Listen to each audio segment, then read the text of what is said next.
ये आरेख एगव वनस्पति का है, जिसको हम रामबाण भी कहते हैं। रामबाण में पर्ण के ऊपर एक छोटी छोटी प्रकलिका जैसी निर्माण होती है। इसको आप अगर अलग कर किसी और जगह पर जमीन में गाड़ देंगे तो नया एगव का पौधा या रामबाण का पौधा विकसित होगा।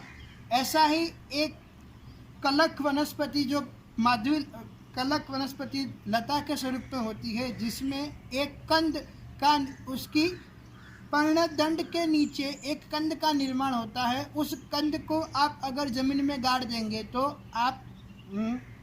आपको नई कनक वनस्पति मिल जाएगी। ऐसे ही कई सारी वनस्पतियां हैं, जैसे सुरण में वज्रकंद, प्याज, लहसुन, सब में आपको इस तरह के प्रजनन दिखाई देंगे। सुरण में मुख्यतः वज्रकंद का निर्माण होता है, जो कि एक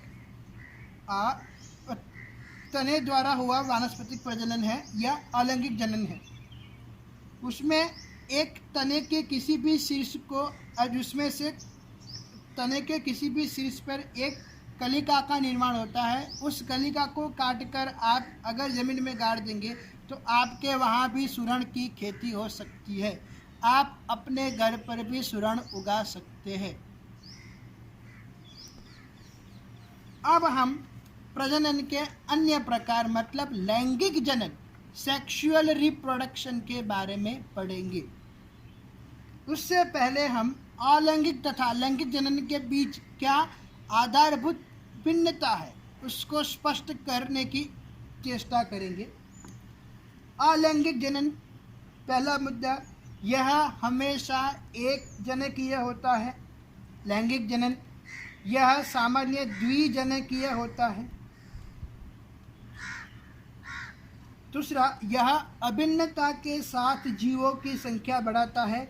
यह भिन्नता, वेरिएशन के साथ जीवों की संख्या बढ़ाता है। युग्मकों का निर्माण नहीं होता। इसमें सदैव युग्मकों का निर्माण होता एवं संलयन होता है। इसमें निषेचन नहीं पाया जाता। इसमें सामान्यतः निषेचन पाया जाता है। इसमें केवल समसूत्री विभाजन होता है।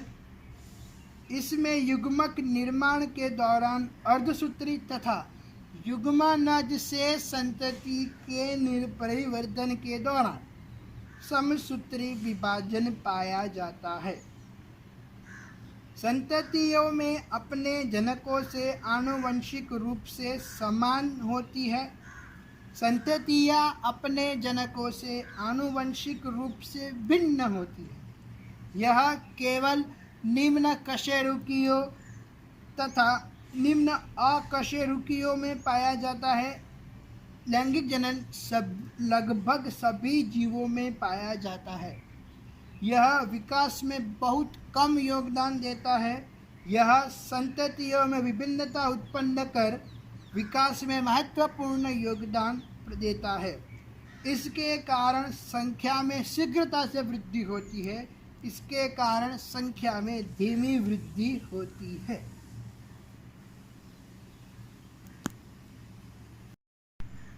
लैंगिक जनन के अंतर्गत एक से जीव अथवा अभिमुख लिंग मतलब विपरीत लिंग वाले भिन्न जीवों द्वारा नर तथा मादा युग्मक का निर्माण शामिल है। यह युग्मक आपस में मिलकर युग्मनज का निर्माण करते हैं, जिससे आगे चलकर नए जीव का निर्माण होता है। यह अलैंगिक जनन की तुलना में एक विस्तृत, जटिल तथा धीमी प्रक्रिया है।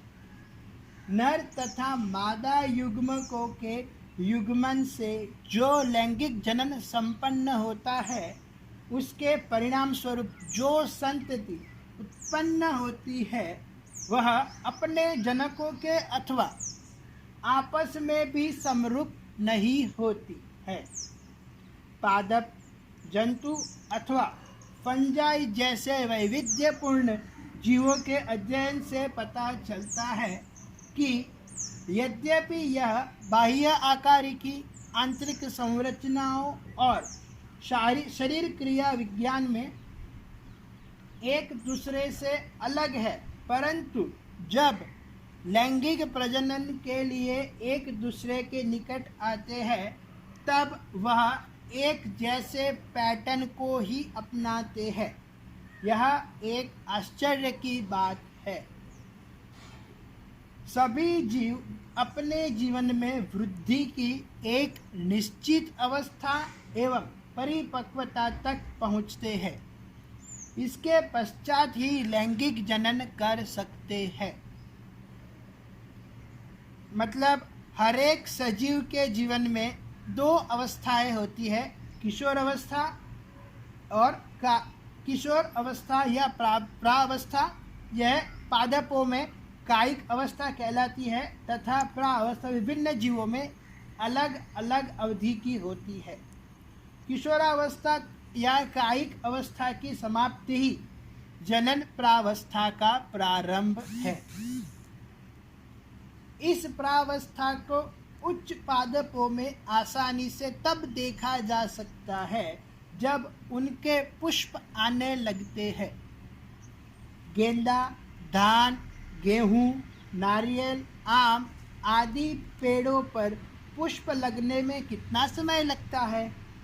कुछ पादपों में पुष्पीकरण एक से अधिक बार होता है। तब इस अंतर पुष्पन की विधि को क्या कहेंगे? धान में, गेंदे में, गेहूं में हर साल पुष्प हो। जब वनस्पति एक वर्षायु हो जाती है तब उसमें पुष्प आने की शुरुआत हो जाती है। आम में 10 साल के बाद उसमें पुष्प आने की शुरुआत होती है तथा नारियल में 20 से 30 साल बाद पुष्प आने की शुरुआत होती है। अपने क्षेत्र में लगे कुछ वृक्षों का निरीक्षण करो। क्या प्रतिवर्ष इन वृक्षों पर उसी माह में पुष्प लगते हैं जिस माह में पिछले वर्ष लगे थे? आप ऐसा क्यों सोचते हैं कि आम, सेब, कटहल आदि जैसे फल मौसमी होते हैं? क्या कुछ पादप ऐसे भी हैं जिनमें वर्ष भर पुष्पीकरण होता रहता है?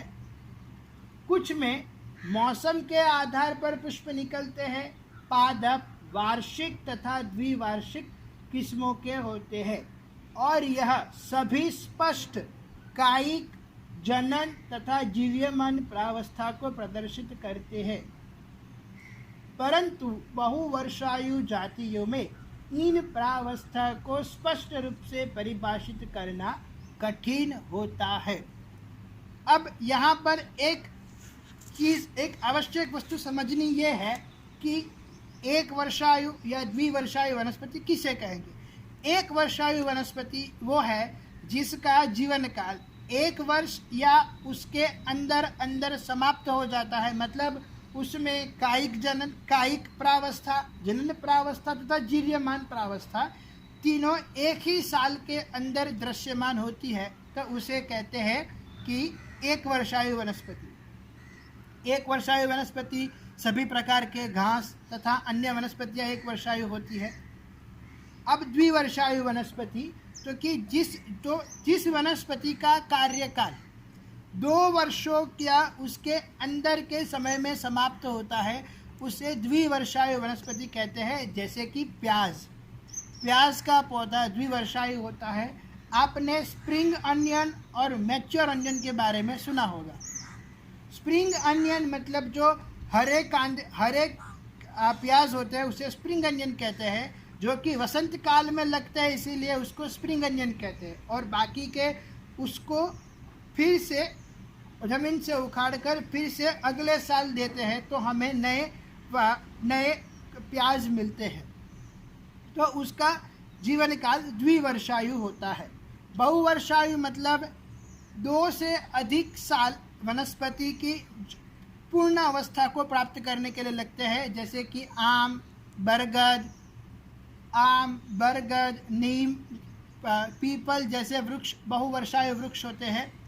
इसमें कायिक अवस्था बहुत लंबी होती है, उसके बाद प्रजनन अवस्था और जीर्यमान अवस्था उसके बाद होती है।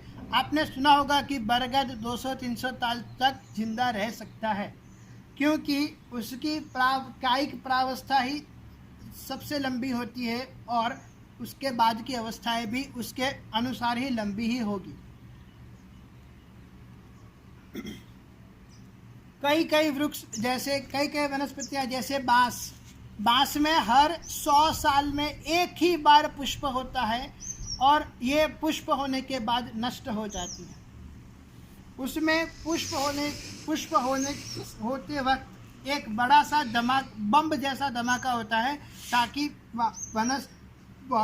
जो कि पूरे जंगल में सुनाई पड़ता है।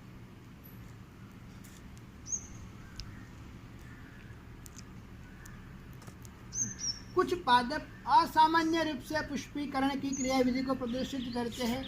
इनमें से कुछ जैसे बांस की जाति के पादप अपने पूरे जीवन काल में सामान्यतः 50 से 100 वर्षों के बाद केवल एक बार पुष्प पैदा करते हैं।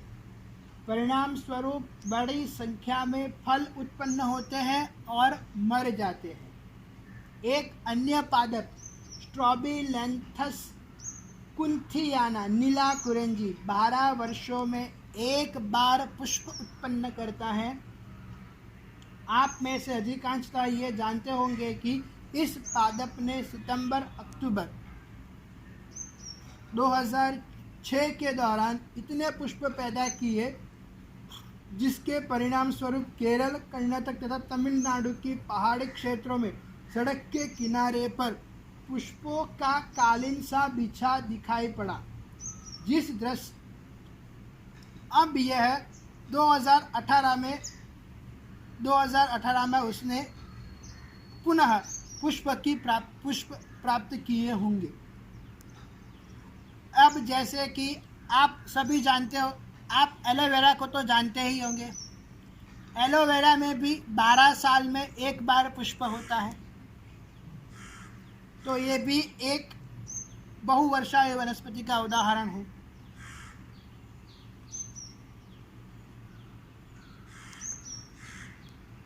किशोरावस्था की समाप्ति उनके प्रजनन व्यवहार के पूर्व उनकी शारीरिकी एवं आकारिकी के बदलाव से प्रकट होती है। अधिकतर प्राणियों की किशोरावस्था की समाप्ति उनके प्रजनन व्यवहार के पूर्व उनकी शारीरिकी एवं आकारिकी के बदलाव से प्रकट होती है। विभिन्न जीवों में जनन प्रावस्था भी विविध अवधि की होती है।